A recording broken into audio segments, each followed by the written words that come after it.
मोतिहारी के मिसकोट में महात्मा गांधी के प्रपौत्र तुषार गांधी के साथ हुए अमर्यादित व्यवहार को लेकर वैश्य समाज और बुद्धिजीवियों ने गहरी आपत्ति जताई है। इसी मुद्दे पर शहर में एक प्रेस कॉन्फ्रेंस का आयोजन किया गया, जिसकी अध्यक्षता वरिष्ठ व्यवसायी रामेश्वर शाह ने की। किया गया उसका जो हम लोग हैं पूरे वैश्य समाज के लोग और जिले के जो गणमान्य लोग हैं घोर निंदा करता है, घोर भर्त्सना करता है। ये कहीं से शोभनीय नहीं है, ये निंदनीय है। जो राष्ट्रपिता महात्मा गांधी है वो पूरे तुर्कलिया नहीं, पूरे चंपारण नहीं, पूरा देश जो है उनका ऋणी है और उनके परिवार का सम्मान करना हम लोग का फर्ज बनता है। ऐसे परिस्थिति में जो किसी दल से कहिए या ऐसे कहिए बौद्धिक और सांस्कारिक रूप से दरिद्रता का परिचायक है, ऐसा व्यवहार करना। कोई भी सभ्य व्यक्ति या कोई भी हिंदुस्तान भारतवर्ष का जो नागरिक है वो राष्ट्रपिता महात्मा गांधी या उनके परिवार के लोगों को दुर्व्यवहार करना तो दूर की बात है, अशोभनीय व्यवहार करने की कल्पना परिकल्पना भी नहीं कर सकता है, सोच भी नहीं सकता है। वो इस चंपारण के लोगों को जो मुक्ति दिए, उसके साथ साथ देश को जो आज़ादी दिलवाए, तो देश ही नहीं पूरे दुनिया में गांधी का विकल्प आज भी नहीं है।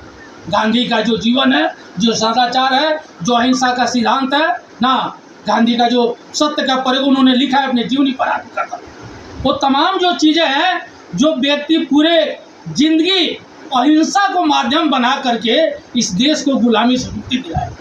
तमाम सभी जात के, सभी धर्म के, सभी वर्ग के, सभी पेशे के लोगों को उन्होंने आज़ादी दिलवाया, स्वतंत्रता दिलवाया।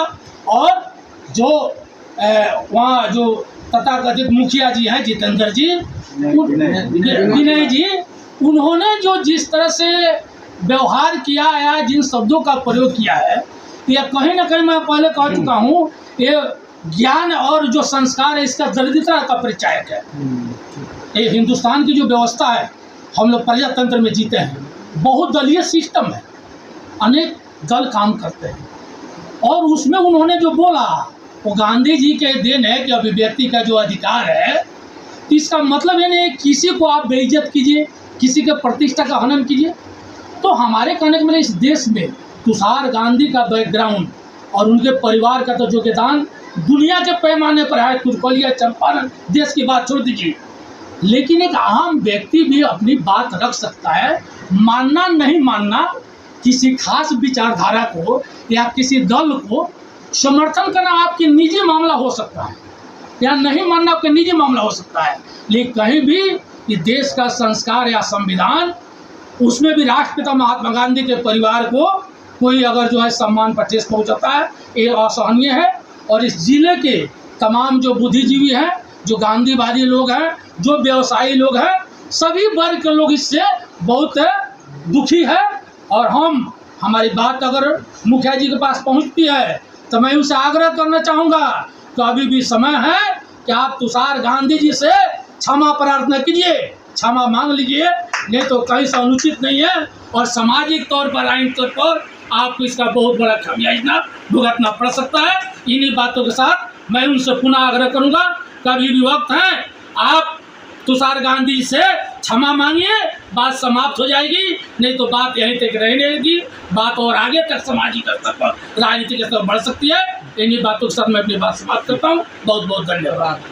कार्य किया जाएगा और उनकी बातों को पूरे समाज में फैलाकर उनसे मजबूर किया जाएगा कि इस बात के लिए वो माफ़ी मांगे, क्योंकि तुषार गांधी और महात्मा गांधी के प्रपुत्र इस धरती पर आए और ये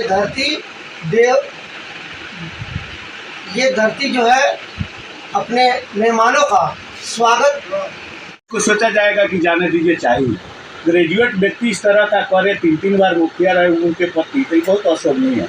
जबकि जानते हैं कि तुषार गांधी जो महात्मा गांधी के पौत्र है, उनका कार्यक्रम पहले से फिक्स था, किस पॉइंट पर था, किस तरह था। तो मान लीजिए आप किसी पार्टी से ग्रसित होकर किसी खास व्यक्ति के आप एजेंडे को लेकर चलकर उनको बुलाए हैं, तो घर पर भी बुलाए हुए मेहमान को भी कोई बेइज्जत नहीं करता है, जानता है कि अतिथि और भगवान। वो तो स्वयं देश के लिए महात्मा गांधी भगवान के तुल्य थे। क्योंकि हमारे फादर आज भी 106 बरस के हैं, अभी भी जिंदा है। वो कहानी कहते हैं तुरकौलिया के कि वहाँ एक नीम का पेड़ था जहाँ अंग्रेजों ने वहाँ मजदूरों को बांध कर मारता था, जमीलों को खेती से था। अगर नहीं मिलता था वहाँ पर किसान तो उस नीम के पेड़ में बांधता था, जिससे नीम के पेड़ का छाल सूख गया था, उसमें छाल भी नहीं था, जो अब कुछ दिन पहले गिर गया था नीम का पेड़। तो मान लीजिए वैसे महान व्यक्ति को इस तुरकौलिया के धरती पर आए और यही तुरकौलिया के लोग ने सम्मान किया। आप माननीय मुखिया होकर उस चीज़ को आपने कलंकित होने का काम किया, ये अशोभनीय बात कहीं तरह से जायज़ नहीं। इसलिए मैं आपसे आग्रह करता हूँ, आपके पास थोड़ा भी बुद्धि और विवेक, आप मुखिया हैं और इस चंपारण की मान सम्मान रखना चाहते हैं तो आप सार्वजनिक रूप से इसके लिए माफ़ी मांगिए और कहिए कि हमसे बड़ी भूल हो गई है, अन्यथा भविष्य में इस तरह की घटना नहीं होगी। हम किसी के बहकावे में आ गए चाहे किसी तरह का।